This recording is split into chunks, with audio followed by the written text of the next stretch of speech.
Welcome to my class. In Microsoft Excel program, there are a number of financial functions given to us. Here a complete list of all financial functions is given to you. All functions listed here are discussed in separate video lectures. Let us start. इस particular video lecture के अंदर मैं financial management के अंदर दिए गए फॉर्मूले को यूज करके इंटरेस्ट रेट को कैलकुलेट करूंगा। इसी के साथ साथ मैं एक्सेल के अंदर दिए गए रेट फंक्शन को भी यहां पर यूज करूंगा। So we are going to calculate the interest rate and this is part number 6। आइएगा मूव करते हैं एक पर्टिकुलर क्वेश्चन की तरफ। इस एक्सेल शीट के ऊपर मुझे एक क्वेश्चन दिया गया है। The details regarding the cash inflows and cash outflow of a project are given below. Calculate the rate of return on this project. Left side के ऊपर एक छोटी सी टेबल दी गई है जिसके अंदर हमें एक कॉलम के अंदर ईयर दिए गए हैं। ईयर 0 के अंदर कैश आउटफ्लो है, इट मीन्स ये हमारी इन्वेस्टमेंट है। ईयर 1, 2, 3 के अंदर हमें कैश इनफ्लोस हैं, लेकिन फर्स्ट 2 ईयर्स के अंदर हमारे पास कोई कैश इनफ्लो नहीं है। थर्ड ईयर के अंदर हमारे पास कैश इनफ्लो 25,194 रुपीस का है। मुझे यहाँ पर रेट ऑफ इंटरेस्ट को कैलकुलेट करना है।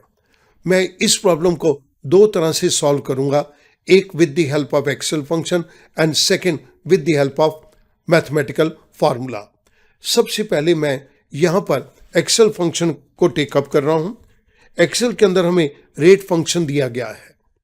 रेट फंक्शन के अंदर the first argument is NPER, number of period. यहाँ पर अगर हम नंबर ऑफ पीरियड को देखें देन दिस इज 3, कॉमा, सो मैंने हाथ से ही लिख दिया 3। PMT, this is the payment. Payment के केस के अंदर हम कोई रेगुलर पेमेंट नहीं कर रहे, तो मैं इस आर्गुमेंट को स्किप करने के लिए एक कॉमा लगा देता हूं। The next argument is present value. आज की डेट के अंदर इसकी क्या वैल्यू है, दैट इज 20,000। क्योंकि स्टूडेंट ये एक कैश का आउटफ्लो है तो मैं यहां पर माइनस का सिंबल दे रहा हूं, comma. The next argument is future value.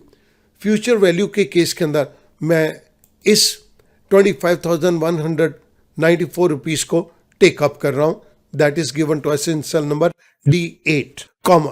ये फ्यूचर वैल्यू भी हमारे पास एक ऑप्शनल आर्गुमेंट था जो कि हमने टेकअप किया। Next argument is type. Type भी एक ऑप्शनल आर्गुमेंट है। मैं इसके अंदर 0 को क्लिक कर रहा हूं to select the end of the period. इसके बाद हमारे पास एक और आर्गुमेंट है गेस। एक्सेल का फंक्शन ये कहता है कि अगर आप रेट ऑफ इंटरेस्ट को गेस करना चाहें तो आप गेस कर लीजिए। मैं इस ऑप्शनल आर्गुमेंट को इग्नोर करके पैरेंथेसिस क्लोज करता हूं एंड आई प्रेस एंटर। मेरे पास यहां पर रेट ऑफ इंटरेस्ट 8% कैलकुलेट होके आ गया। इट मीन्स इस पर्टिकुलर प्रोजेक्ट के अंदर हमने 20,000 रुपया इन्वेस्ट किया और 3 साल के बाद हमें 25,194 रुपया वापस मिला, 25,194 rupees. Then the rate of interest is 8%. मैं सेम प्रॉब्लम को अब मैथमेटिकल फार्मूला के थ्रू इंटरप्रेट करूंगा। हमारे पास एक फार्मूला दिया गया, future value is equal to present value, parenthesis start 1 + R, parenthesis close raise to power n। मैं इस पर्टिकुलर फार्मूले को अब इंप्लीमेंट करने जा रहा हूं, तो इस जगह के ऊपर मैंने फ्यूचर वैल्यू में 25,194 दे दिया। This is equals to present value is 20,000 rupees, parenthesis start 1 + R raise to power n। Raise to power n के लिए मैं फोन ग्रुप के अंदर इफेक्ट्स के अंदर सुपरस्क्रिप्ट के चेक बॉक्स को सिलेक्ट कर रहा हूं। आई से ओके। अब मुझे इस इक्वेशन को सॉल्व करना है। पहले मैं आपकी कन्वीनियंस के लिए इसको नीचे लिख देता हूं कि हम ये किस तरह से सॉल्व कर रहे हैं। 25,194 rupees divided by 20,000, this is equals to, अब मेरे पास राइट साइड के अंदर 1 + R पेरेंथेसिस क्लोज n, इस n को मैं सुपरस्क्रिप्ट कर रहा हूं। अब मैं इस इक्वेशन को सॉल्व करूंगा। इस इक्वेशन के अंदर मुझे सिर्फ लेफ्ट साइड वाला पोर्शन ही सॉल्व करना है। This is equals to D8 divided by 20,000, D5. The value comes to me is 1.2597. ये वैल्यू है 1 plus r raise to power n की। सो मैंने ऊपर से इसको नीचे कॉपी कर दिया। अब student, in the future value table the value close to the value 1.2597 in the 3 years row can be seen in 8% interest rate column.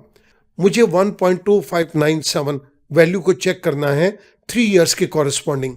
तो मैं इस टेबल को ओपन करता हूं। This is future value interest factor for single cash flow. हमने 3 years के अंदर 1.2597 value को चेक करना है। 1.2597 वैल्यू 3 years के अंदर 8% के सामने आ रही है। सो हमारा यहां पर आंसर निकल कर आ गया। This will be 8%। I right it here 8%। सो दोनों केसेस के अंदर हमारा आंसर बिल्कुल सेम है। मैं इसको एक डिफरेंट कलर दे देता हूं फॉर मोर क्लैरिटी।